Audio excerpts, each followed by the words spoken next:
नमस्कार दोस्तों, स्वागत है आप सभी का अपनी प्रोग्रेस एजुकेशन चैनल पर। मैं पूनम यादव आज आपके लिए लेकर के आई हूँ साइंस की PYQ क्लास नंबर 1।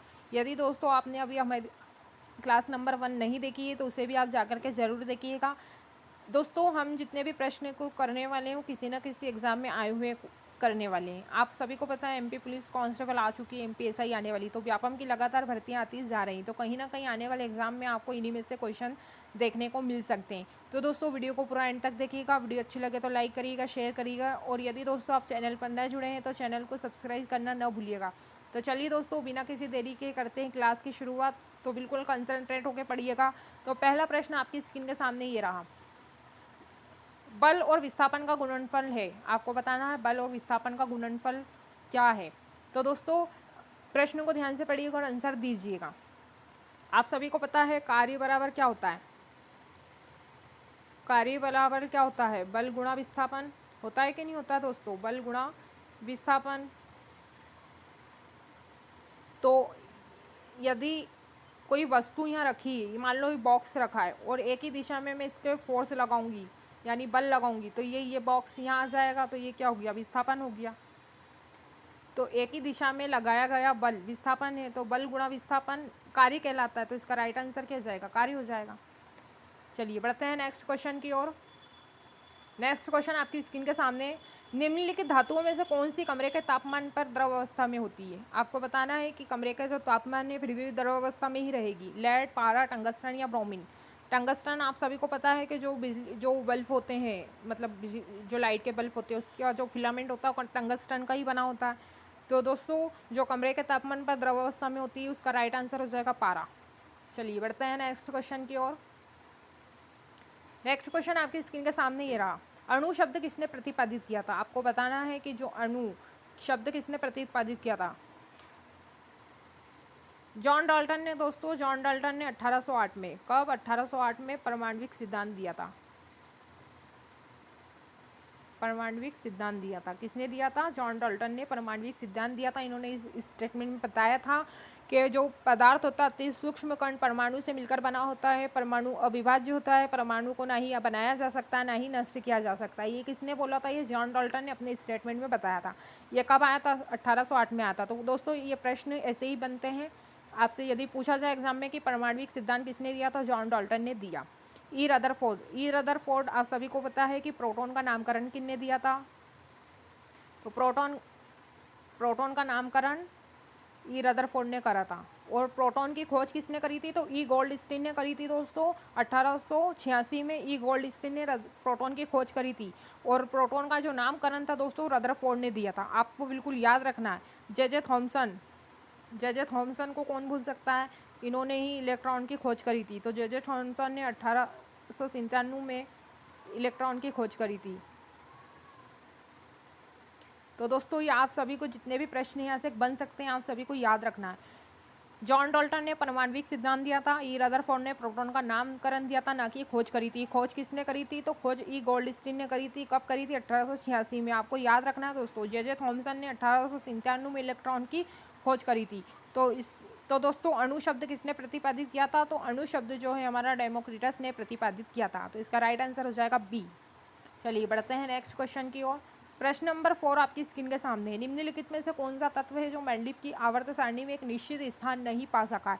आपको बताना है कि इन चारों में से कौन सा जो तत्व है जो आवर्त सारणी में एक निश्चित स्थान नहीं मिला है उसे। सल्फर है, नाइट्रोजन है, ऑक्सीजन या हाइड्रोजन है, क्या है बताइए दोस्तों, क्या आंसर हो जाएगा इसका। प्रश्न को ध्यान से पढ़िएगा और बिल्कुल आंसर का जवाब दीजिएगा। तो इसका राइट आंसर हो जाएगा दोस्तों हाइड्रोजन। हाइड्रोजन को एक आवारा तत्व के नाम से भी जाना जाता है। यदि एग्जाम में पूछा जाए कि आवारा तत्व किस तत्व को कहते हैं तो हाइड्रोजन को एक आवारा तत्व कहते हैं। इसे ये इधर से उधर घूमता ही रहता है, इसका कुछ काम ही नहीं रहता है। तो जो हाइड्रोजन होता है ना दोस्तों, इसके कुछ गुण कार्बन के समान होते हैं। अतः हाइड्रोजन की इस अद्वितीय व्यवहार के कारण ही इसे आवर्त सारणी में स्थान नहीं मिला है या अलग रखा गया है। यह पहला तत्व होता है, आवर्त सारणी का सबसे पहला तत्व होता है, एस ब्लॉक का तत्व होता है। इलेक्ट्रॉन लेने व देने के गुण के कारण इसे अलग रखा गया है। ये इलेक्ट्रॉन किसी को दे भी सकता है, इलेक्ट्रॉन किसी से ले भी सकता है। जब ये इलेक्ट्रॉन देगा तो इस पर धन आवेश होगा, और जब ये इलेक्ट्रॉन लेगा तो इस पर ऋण आवेश होगा। आपको याद रखना है। चलिए बढ़ते हैं नेक्स्ट क्वेश्चन की ओर। प्रश्न नंबर 5 आपकी स्क्रीन के सामने, निम्नलिखित में से कौन सा एक सरल स्थायी ऊतक है? एक सरल स्थायी ऊतक नहीं है। आपको बताना है कि इन चारों में से कौन सा है जो सरल स्थायी ऊतक नहीं है। तो कोलेनकाइमा, शीर्षस्थ, विभोज्योतक, जाइलम या कैबियन, बताइए दोस्तों क्या आंसर हो जाएगा। तो कोलेनकाइमा, शीर्षस्थ, विभोज्योतक ये क्या है? ये सब सरल स्थायी ऊतक है। लेकिन जाइलम जो है ना, जाइलम एक जटिल स्थायी ऊतक होता है। ये 4 कोशिकाओं से मिलकर बना होता है। आप सभी को पता होना चाहिए, वाहिनिकाएं, वाहिकाएं, xylem, parenchyma, xylem, sclerenchyma. Xylem का कार्य होता है जल का परिवहन करना। किस चीज़ का परिवहन करना? जल का परिवहन करना जाइलम का काम होता है। यदि एग्जाम में आ जाएगा जल का परिवहन कौन करता है, तो जाइलम करता है। देखो, ज से जाइलम और ज से जल, ऐसे ही इसके नाम से याद रखना है आपको। तो जाइलम जो होता है ना दोस्तों, ये क्या करता है कि ये मिट्टी तथा खनिज पदार्थों को पादप तक पहुंचाना इसका कार्य होता है, और जल का परिवहन करना भी होता है। चलिए बढ़ते हैं नेक्स्ट क्वेश्चन की ओर। क्वेश्चन नंबर 6 आपकी स्क्रीन के सामने, निम्नलिखित में से कौन सा है जो उच्च तापमान पर आसानी से ऑक्सीकृत नहीं होता? आपको बताना है कि हाई टेम्परेचर पर भी वो आसानी से जलता नहीं है। सुचालक, मिश्र धातु, कुचालक या अर्धचालक, बताइए दोस्तों क्या आंसर हो जाएगा इसका। तो दोस्तों इसका राइट आंसर हो जाएगा मिश्र धातु। मिश्र धातु है ना, हाई टेम्परेचर पर भी क्या है, आसानी से ऑक्सीकृत नहीं होती है। तो इसका राइट आंसर हो जाएगा बी। चलिए बढ़ते हैं नेक्स्ट क्वेश्चन की ओर। क्वेश्चन नंबर 7 आपकी स्क्रीन के सामने। देखो, टंगस्टन का गलनांक होता है, मतलब कितने डिग्री सेल्सियस पर टंगस्टन का गलनांक शुरू हो जाएगा? 3380 degree Celsius, 3830 degree Celsius, 3083 degree Celsius, 3308 degree Celsius. बताइए दोस्तों क्या आंसर हो जाएगा इसका। टंगस्टन आपको सभी को पता है, जो बिजली के बल्ब होते हैं ना, वो इसका जो फिलामेंट होता है वो टंगस्टन का ही बना होता है। तो दोस्तों इसका राइट आंसर हो जाएगा 3380 डिग्री सेल्सियस पे जब इसको हम 3380 डिग्री सेल्सियस पर जब गर्म करेंगे तो इसका गलनांक शुरू हो जाएगा। चलिए बढ़ते हैं नेक्स्ट क्वेश्चन की ओर। क्वेश्चन नंबर 8 आपकी स्क्रीन के सामने, न्यूलैंड का अष्टक सिद्धांत केवल कहाँ तक लागू होता है? मतलब सल्फर, पोटेशियम, कैल्शियम या क्लोरीन। बताइए कि जो न्यूलैंड का अष्टक नियम है वो कहाँ तक लागू होता है।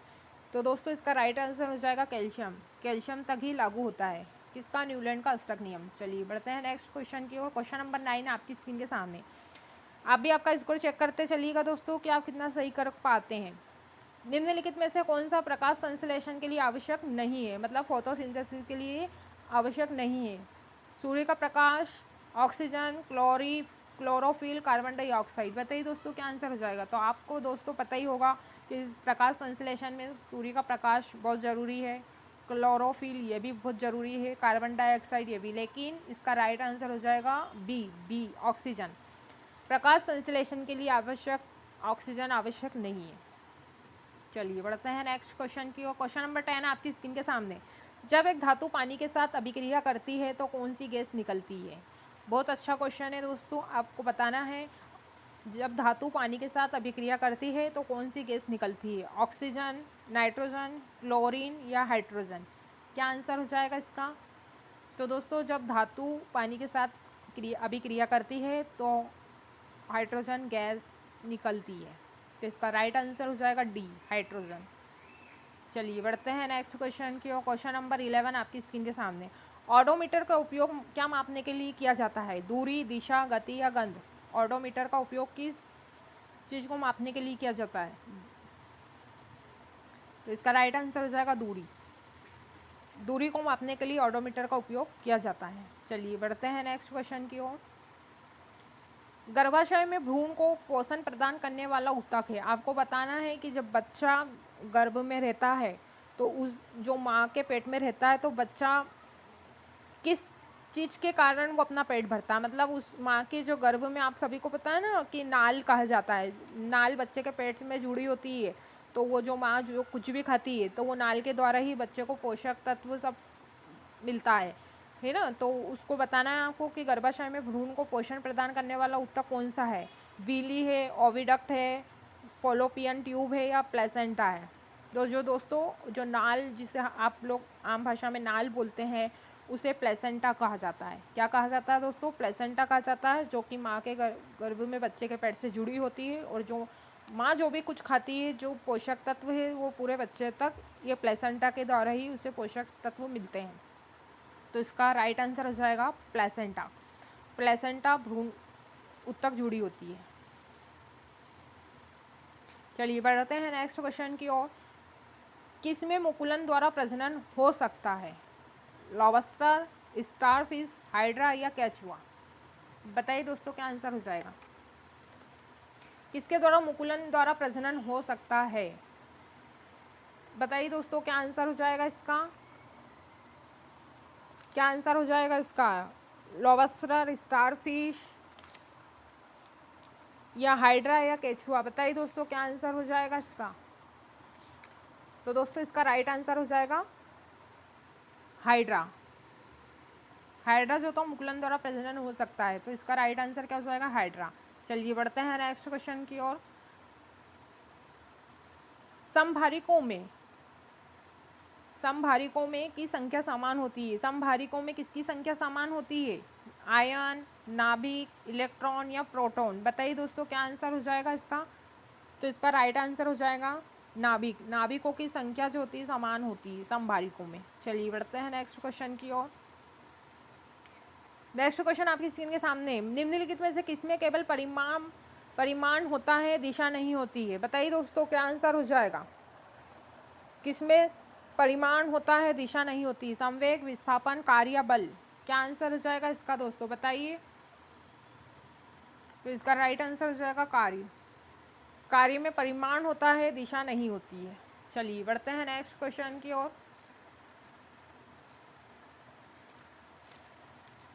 निम्नलिखित में से किसकी प्रकृति विद्युत धनात्मक होती है? आपको बताना है कि विद्युत धनात्मक होती है किसकी प्रकृति होती है? धातुओं की, अधातुओं की, अर्ध धातुओं की या उपधातुओं की? तो इसका राइट आंसर हो जाएगा धातुओं की। धातुओं की प्रकृति विद्युत धनात्मक होती है। चलिए बढ़ते हैं नेक्स्ट क्वेश्चन की ओर। निम्नलिखित में से कौन सा एक कोशिकीय हरित शैवाल है? कारा, यूलोथ्रिक्स, स्पाइरोगैरा या क्लेमाइडोनोमस? बताइए दोस्तों क्या आंसर हो जाएगा इसका। एक कोशिकीय हरित शैवाल होती है। ABCD क्या आंसर हो जाएगा। तो इसका राइट आंसर हो जाएगा डी, क्लेमाइडोमोनस। चलिए बढ़ते हैं नेक्स्ट क्वेश्चन की ओर। निम्नलिखित में से क्या अंडज में उपस्थित होता है? परागकण, बीजांड, पंखुड़ी या बाह्य दल? बताइए दोस्तों क्या आंसर हो जाएगा। तो आप सभी को पता है अंडज में बीजांड उपस्थित होगा, तो इसका राइट आंसर हो जाएगा बी, बीजांड। चलिए बढ़ते हैं नेक्स्ट क्वेश्चन की ओर। चूना क्लोरीन के साथ अभिक्रिया करके क्या बनाता है? चूना जो होता है ना, चूना क्लोरीन के साथ अभिक्रिया करके क्या बनाता है? Baking soda, plaster of Paris, baking powder या ब्लीचिंग पाउडर? बताइए दोस्तों क्या आंसर हो जाएगा। ABCD क्या आंसर हो जाएगा। तो इसका राइट आंसर हो जाएगा ब्लीचिंग पाउडर। जब चूना क्लोरीन के साथ अभिक्रिया करता है तो ब्लीचिंग पाउडर बनाता है। और इसका सूत्र क्या होता है? CaOCl.Cl। इसका ये सूत्र होता है। ब्लीचिंग पाउडर का सूत्र CaOCl.Cl होता है। चलिए बढ़ते हैं नेक्स्ट क्वेश्चन की ओर। निम्नलिखित में से कौन सा कारक वाष्पीकरण की दर को कम करता है? आपको बताना है कि कौन सा कारक है जो वाष्पीकरण की दर को कम करता है। तापमान में वृद्धि, नमी, सतह क्षेत्र में वृद्धि, हवा की गति में वृद्धि? बताइए दोस्तों क्या आंसर हो जाएगा। दोस्तों तापमान की वृद्धि करेंगे, तापमान की वृद्धि में वाष्पीकरण की दर बढ़ती है। सतह के क्षेत्र में वृद्धि करने से भी वाष्पीकरण की दर बढ़ती है। हवा की गति में वृद्धि करने पर भी वाष्पीकरण की दर बढ़ती है। लेकिन नमी जो होती है वाष्पीकरण की दर को कम करती है। तो इसका राइट आंसर हो जाएगा बी, जो वाष्पीकरण की दर है उसको नमी जो होती है वो कम करती है। बाकी जो है तापमान में आप वृद्धि करोगे तो वाष्पीकरण की दर बढ़ेगी। और वाष्पीकरण कैसी प्रक्रिया है? वाष्पीकरण एक ठंडक देने वाली प्रक्रिया है। और सतह क्षेत्र में भी वृद्धि करोगे आप तो उसकी दर बढ़ेगी। हवा की गति में भी वृद्धि हो जाएगी तो वाष्पीकरण की दर बढ़ेगी। लेकिन नमी जो है वाष्पीकरण की दर को कम करती है। चलिए बढ़ते हैं नेक्स्ट क्वेश्चन की ओर।